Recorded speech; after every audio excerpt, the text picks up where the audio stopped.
अंतरराष्ट्रीय फैशन पत्रिका में मध्य प्रदेश की जनजातीय महिला सीता की अपने हाथों से बनाई महेश्वर साड़ी में छपी तस्वीरें। बैतूल में जनजातीय महिलाओं ने शुरू की सिल्क क्रांति। झाबुआ में जनजातीय महिलाओं ने स्थापित की सैनिटरी पैड्स निर्माण की लघु इकाई। मंडला में टीम बनाकर क्रिकेट खेलती आदिवासी महिलाएं। सशक्त जनजातीय महिलाएं, समृद्ध मध्य प्रदेश।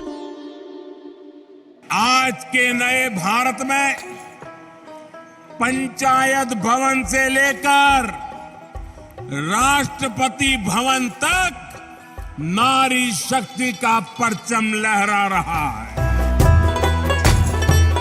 मजबूत आधार से मिली पंखों को उड़ान, जनजातीय महिलाओं ने पाया कामयाबी का आसमां। गौरव है मध्य प्रदेश को अपनी समृद्ध जनजातीय विरासत पर, क्योंकि मध्य प्रदेश में जनजातीय महिलाओं का सशक्तिकरण नारा नहीं बल्कि जीती जागती हकीकत है। अनीतेदारो भैया किसे मासा लंबे समय तक प्रदेश का जनजातीय समुदाय अपनी तमाम विशिष्टताओं के बावजूद विकास की मुख्य धारा से लगभग अलग थलग रहा, लेकिन बीते 18 वर्षों में परिस्थितियां निरंतर बेहतर हुई हैं। विशेषकर जनजातीय महिलाओं के सशक्तिकरण की दिशा में अत्यंत सहयोग का वातावरण है।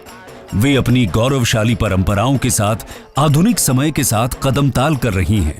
मध्य प्रदेश की साधारण परिवारों की मेरी कर्मठ बहनें अब एक के बाद एक नया काम शुरू करने जा रही है।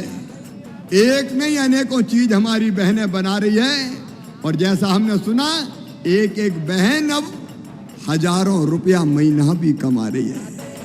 पिछले 18 साल से राज्य सरकार की दृढ़ संकल्प शक्ति और 2014 के बाद से केंद्र सरकार के मार्गदर्शन और प्रोत्साहन के बलबूते जनजातीय महिलाओं की सामाजिक, शैक्षणिक और आर्थिक स्थिति में व्यापक बदलाव आया है।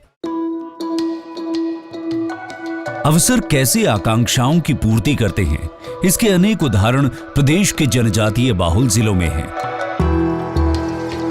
बैतूल जिले में जहां आत्मविश्वास और आत्मनिर्भरता से काम कर रही जनजातीय महिलाओं को देखकर यकीन नहीं होता कि कभी इनमें घर से बाहर पैर रखने की हिम्मत भी नहीं थी। हम लोग आदिवासी के होने के नाते हम कृषि से संबंधित सब्जी भाजी उत्पादन करते हैं। इसका उत्पादन करते करते हमारा इनकम इतना हो गया है कि 10,000 से लेकर 20,000 40,000 के करीबन पहुंच जाते हैं। मंडला जिले के दूर दराज इलाकों में तो जनजातीय महिलाएं स्वयं अपने पैरों पर खड़े होकर दूसरों को भी रोजगार दे रही हैं। पहले मेरी आर्थिक स्थिति बहुत खराब थी, इसके चलते फिर आजीविका से मैं जुड़ी। सिलाई के लिए प्रशिक्षण प्राप्त की मंडला में जाके RCT की तरफ से। इसके बाद फिर अपने से सोची कि मैं खुद का करके देखूं, इसलिए मैं फिर समूह से 10,000 ली, फिर मशीन लिए, फिर दुकान स्टार्ट की। अब मेरी काम भी बढ़ी है और आमदनी भी बढ़ी है, और मैं 2 लोगों को रोजगार के लिए रखी हूँ। मध्य प्रदेश में लाखों जनजातीय समुदाय की महिलाओं की तकदीर बदल चुकी है। बेहतर भविष्य बुन रही इन महिलाओं के पास शिक्षा, कौशल की शक्ति है और स्वरोजगार का सामर्थ्य भी।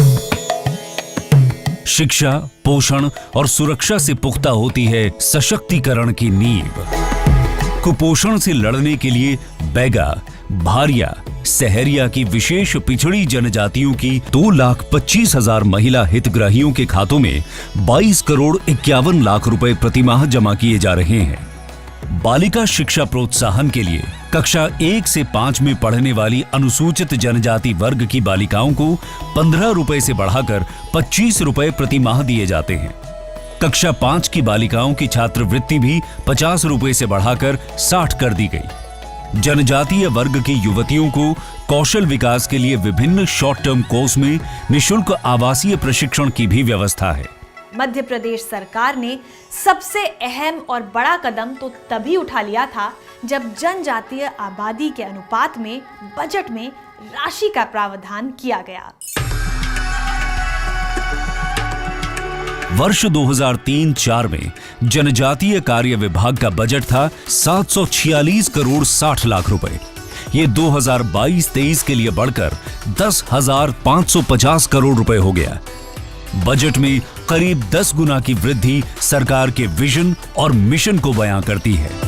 मध्य प्रदेश में जनजातीय समुदाय की महिलाएं पंचायतों की कमान भी संभाल रही हैं और औद्योगिक इकाइयों का नेतृत्व भी। इनके सशक्तिकरण से जनजातीय विरासत और विविधता भी फलती फूलती रहेगी। जनजातीय महिला सशक्तिकरण में बेमिसाल मध्य प्रदेश।